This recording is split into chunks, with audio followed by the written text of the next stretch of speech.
Ce sont deux célèbres divorcés qui ont su apaiser leur relation. La reine consort Camilla et son premier mari Andrew Parker Bowles s'entendent bien aujourd'hui. Au point qu'il sera parmi les invités du couronnement de son ex-femme et de son nouveau mari le 6 mai prochain. Pourtant, la situation entre eux a longtemps été tendue. D'autant que l'histoire entre Charles III et Camilla a commencé alors que cette dernière était encore mariée. Cette relation adultérine a été très dure à vivre pour Andrew Parker Bowles, affublé d'un surnom très peu flatteur par ses amis. À partir du moment où l'affection du prince Charles pour son épouse est devenue une information connue du monde entier, les amis d'Andrew Parker Bowles se sont mis à l'appeler Ernest, en référence au pauvre mari de Wallis Simpson, avait confié l'expert royal Anthony Holden.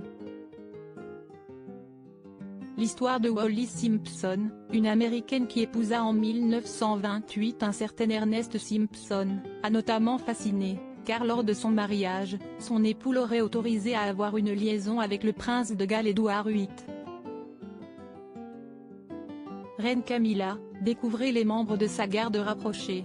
La princesse Diana pas non plus dupe si Andrew Parker Bowles était loin d'être dupe quant aux infidélités de son épouse, la princesse Diana savait elle aussi pertinemment que le prince Charles n'était pas un modèle de fidélité. Un triangle amoureux dévastateur que la défunte avait déjà évoqué en interview. En 1995, nous avons fait un mariage à trois, ce qui faisait un peu trop de monde, avait-elle déclaré.